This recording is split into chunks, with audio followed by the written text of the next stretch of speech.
Hello everyone and welcome back to Let's Play Return to Zork. And when we last left off, we'd investigated the hardware store and died several times over. Next we must now go to the toy store. This store has loud music. It's a gift shop. Let's knock the door. No one answers.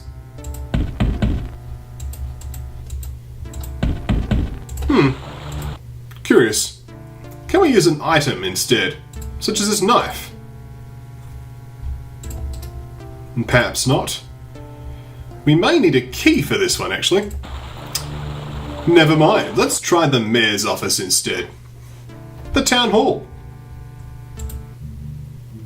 Well, a new constituent! I'm the mayor of Shanbar. Glad to meet you. I hope you're registered to vote. This guy is pretty hammy, as is pretty much everyone else in this game. Let's have a conversation with him, shall we? If you just came to look, go over there and look at the files. They're open to everybody. You might learn something. So, I was a bit too slow to give an emotion, so he just finished talking. He's right though, this filing cabinet over here contains a lot of lore about the game, and it is useful. It provides necessary tips in order to win. We could, however, ask various bits of information. Let's see. No comment on the box? Isn't that one of those devices that Moodok, Canuck, Rupert, and Trimbile were trying to market? Yes, the tele-orb indeed. No comment, no comment, no comment, no comment. What about the map? It's a shame about the infrastructure of the valley. Ever since that thing started going downhill, travel has become very precarious. That it has.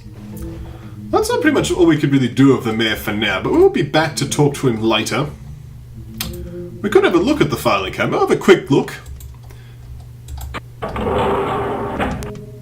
As you can see, there's many various different things, such as the Kettle of Moodok, Illuminite, the Ian of Isanuf, Phoebo's Folly. There's so many different things. The Belnair Temple. We'll be finding out lots of these things in time. Illuminite, a glowing mineral mined by dwarves. Originally considered useless, see Phoebo's Folly, now used extensively for building underground, valued for its grue-repellent qualities. Manufacturing material used by ITNL Incorporated. Illuminite loses its glow when exposed to most sources of warmth, such as sunlight or body heat. Maximum illumination from this mineral can be obtained by placing near radio speakers. Useful to know. So you got the Dwarven Sword plants. The Guardian, we'll find out about the Guardian, the Evil Zork, the Great Diffusion. What about plants? This will be useful to know. This is the plant we burnt up earlier. Among the rarest high-altitude plants is the bonding plant found in the mountain passes around the Valley of the Sparrows. This plant is often found near signs, for some reason. While scientific research has never verified its relationship to humans, it is widely believed that this plant creates an emotional bond of anyone who finds and removes one. While good mental health won't invigorate a bonding plant, this plant seems to wilt and eventually die when its master becomes sad or depressed. It has also been said that a wilting and dying plant can sadden its master prematurely. Most remarkable of all is that the bond between these plants and their masters is not limited by physical barriers. Cases have been recorded where a plant has wilted and died from a saddened master in another continent. This plant can be considered perennial, as it will grow anew just about any time of the year. Once budded with a human master, it will never sprout again in the same spot as long as it continues to exist, dead or alive. Hence why I burnt the thing to a crisp, because I improperly removed it. Here's the Hellhounds. Descendants of these fearsome canines finally became domesticated in late 1646 GRU. They're still quite ferocious and not to be trifled with, and the big crossbred of the best guard dogs. Okay, they're indigenous to the area surrounding the road to the south. And share the natural features of all that hail from that region of the world. Yeah, the road to the south. There's more to learn from those filing cabinets in the future, but for now, we'll continue to investigate what else we can find. For example, we'll talk to the schoolmistress here. But before we do, we'll save the game. Because, once again, there's ways to die. Let's ring this bell. As you can see, if we try to ring the bell, there's no... I don't actually know what they're called. There's no ringer in the bell. So we actually need to use an object, like the crank or the knife, to strike the bell. Miss Peepers hears the bell and opens the door for you. Miss Peepers is the school teacher. Before she speaks, we shall take a photo of her. Isn't that nice? Excellent. And now we shall have to take her pop quiz. Let's talk to her. Well, you are late.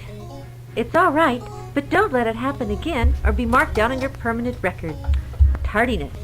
Good no. work habits. I like that. First, we're going to have a little pop quiz. A pop quiz? Oh no, what's the 6th day of the week called? It's clearly Saturday, right? Friday? Day.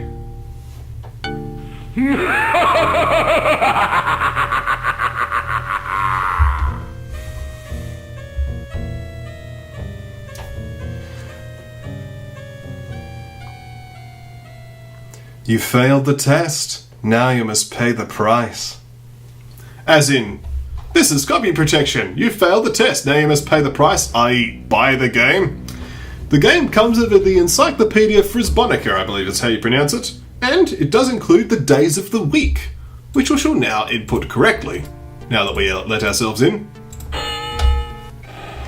Let's put this back away, say hello. Well, you are late. It's all right, but don't let it happen again or be marked down on your permanent record. Tardiness. Tardiness, Good work habits. I like that. No, First, apologetic. We're going to have a little pop quiz. What's the 7th day of the week called? Well, that is actually Star Day. I'm so happy to have someone to ask this of. Would you be so kind as to take this book and record what happened to East Shanbar and what caused it? I can't go myself. I have to be here if any of my students come back. Miss Peepers gives her her notebook. This is useful. Let's ask about the map. She doesn't cover that subject. What about my inventory? I can't go myself. I have to be here if any of my students come back. So she has given us a useful item. This item is the magical notebook. It contains many subjects. And now that any time we learn any additional information, it'll be added to the notebook automatically. So if we go back into here, for example, and look up, let's say, the plants.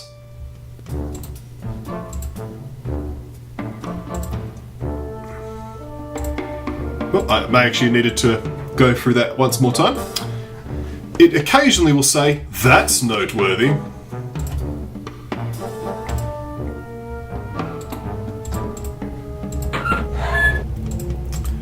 Because noteworthiness means it's popped up in this notebook.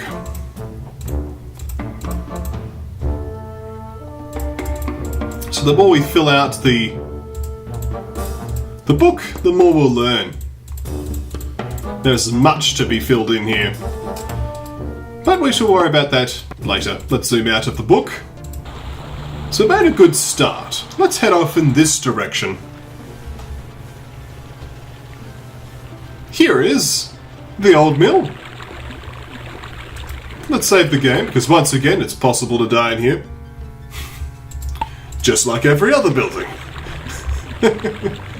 Let's enter the old mill. Who are you?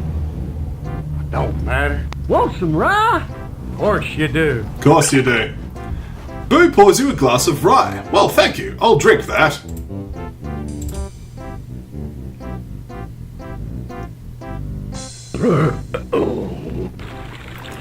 $151 proof. You hit the roof. Whoops. Here is a key, though. We're going to put that in inventory, and we're going to remove this chock. The water wheel is now turning. Well then, let's return inside the building, shall we? Want some rye? Of course you do. Of course we do. Boo pours me a glass of rye. Well, let's deal with Boo now, shall we? We'll save the game. Okay. So, to deal with Boo, you need to continue the ancient drinking ritual of the Return to Zork people. Then what you do, because we can't actually stomach this stuff, is we're going to pour it out to this here plant. There you go. And now we're going to toast. Toast! Here's to us. Here's to us. 1 point. That's right. And now we drink. And he'll go pour us some more rye. Want some rye? Of course you do.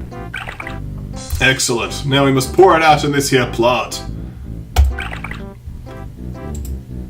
And drink. No, wait, toast. Who's like us? Now we shall drink. Yes. We have to outdrink the man by not actually drinking anything. Want some rye? Of course you do. Of course I do. Alright, let's pour it out. Now we should make a toast. Damn few. Alright, let's drink. And pour more drink into this here cup. Want some rye? Of course you do. Of course you do. Excellent, let's pour the drink out. And we shall save. And then we shall light a match.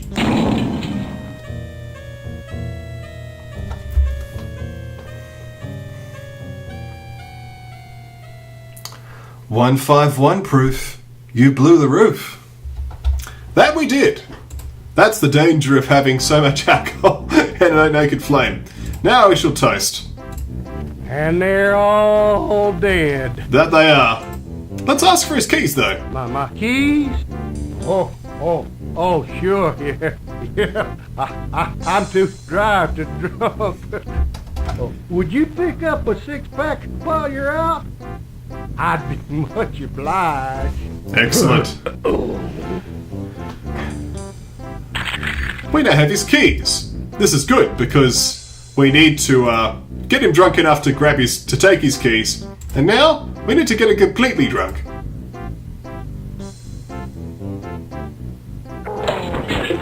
Oh, so graceful.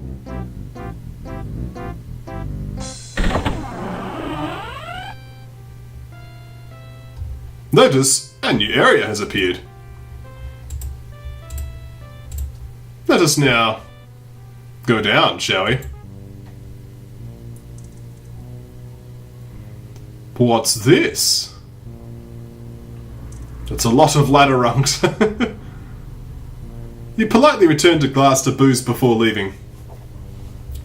And there is this mysterious door. But we're not interested in mysterious doors right now. We're going to instead climb this ladder rungs back up with a little bit less of an exciting transition.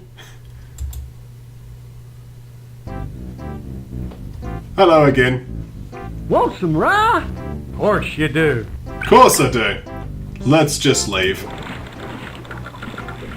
Want I don't some think you want rye? to go that way. Of course you do. I want to go this way. Let's leave, shall we? Because we now have some keys. These keys allow us to get into that aforementioned toy store. The gift shop, rather.